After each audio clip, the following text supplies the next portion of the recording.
Imagine um garoto de 10 anos, descalço, chutando uma bola de meia pelas ruas empoeiradas de Bauru. Agora imagine esse mesmo menino, anos depois, erguendo a Copa do Mundo diante de milhares de torcedores em êxtase.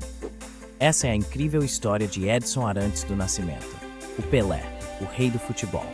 Nascido em 23 de outubro de 1940, em Três Corações, Minas Gerais, Pelé veio ao mundo em um Brasil muito diferente do que conhecemos hoje. Filho de João Ramos, conhecido como Dondinho, um jogador de futebol de times pequenos, e de Dona Celeste, Pelé cresceu em um ambiente humilde, mas repleto de amor pelo futebol.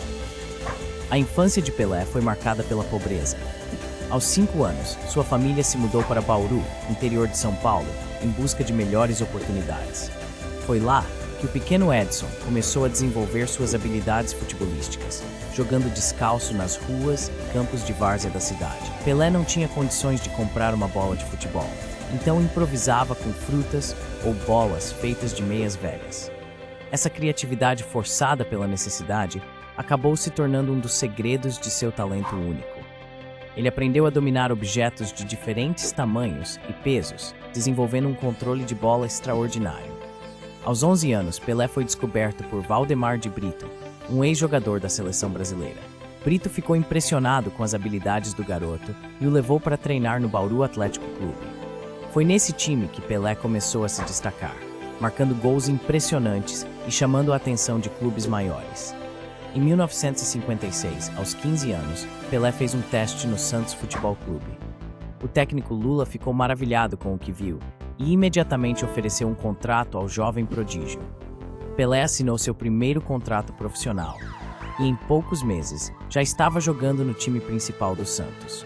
A ascensão de Pelé foi meteórica. Em sua primeira temporada completa, em 1957, ele se tornou o artilheiro do Campeonato Paulista com 17 anos. Suas atuações chamaram a atenção do técnico da seleção brasileira, Vicente Feola, que o convocou para a Copa do Mundo de 1958 na Suécia. Na Copa de 1958, Pelé era o jogador mais jovem do torneio, com apenas 17 anos. Inicialmente, ele não jogou devido a uma lesão. Mas quando entrou em campo nas quartas de final contra o país de Gales, o mundo conheceu seu talento. Pelé marcou o gol da vitória e na semifinal contra a França fez um hat-trick histórico. A final contra a Suécia foi o ápice. Pelé marcou 2 gols magistrais, incluindo um voleio que entrou para a história do futebol. O Brasil venceu por 5-2 e conquistou sua primeira Copa do Mundo. Pelé, chorando de emoção, foi carregado nos ombros por seus companheiros.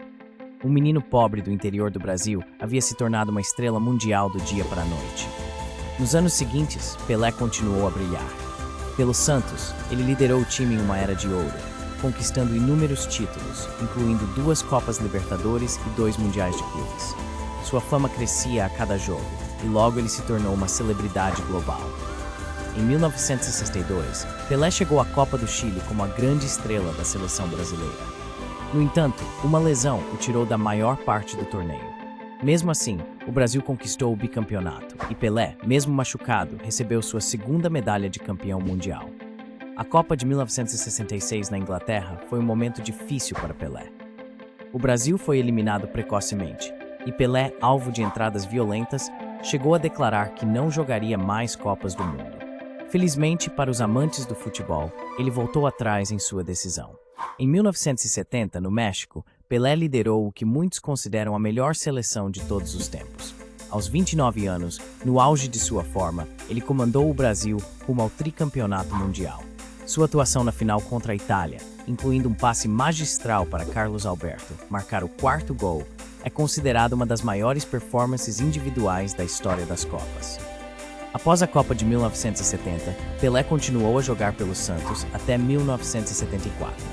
Ele então se transferiu para o New York Cosmos, nos Estados Unidos, com a missão de popularizar o futebol no país. Sua presença atraiu multidões e ajudou a plantar as sementes do futebol na América do Norte. Pelé se aposentou em 1977, em um jogo amistoso entre Cosmos e Santos. Ele jogou um tempo por cada equipe, simbolizando sua lealdade a ambos os clubes que marcaram sua carreira. Ao final da partida, Pelé deu uma volta olímpica com as bandeiras do Brasil e dos Estados Unidos, sendo ovacionado por todos os presentes. Após pendurar as chuteiras, Pelé continuou a ser um embaixador do futebol mundial. Ele se envolveu em causas humanitárias, foi ministro extraordinário dos esportes no Brasil e continuou a inspirar gerações de jogadores e fãs ao redor do mundo. A trajetória de Pelé é mais do que uma história de sucesso no esporte. É um testemunho do poder dos sonhos, da perseverança e do talento extraordinário. De um menino pobre que jogava com bolas de meia a ser considerado o maior jogador de todos os tempos, Pelé mostrou ao mundo que é possível superar as adversidades e alcançar a grandeza. Pelé não foi apenas um jogador de futebol. Ele se tornou um símbolo de esperança para milhões de pessoas. Sua história continua a inspirar não apenas atletas, mas todos aqueles que enfrentam desafios em suas vidas. O rei do futebol provou que, com determinação e paixão, é possível transformar a realidade e deixar um legado eterno. Da pobreza ao estrelato mundial, da obscuridade à realeza do futebol, Pelé transcendeu o esporte e se tornou um ícone global. Sua jornada nos lembra que grandes conquistas frequentemente nascem de origens humildes e que o verdadeiro talento, quando nutrido com dedicação e trabalho árduo, pode mudar o mundo. Pelé não apenas jogou futebol, ele redefiniu o que era possível no esporte e na vida.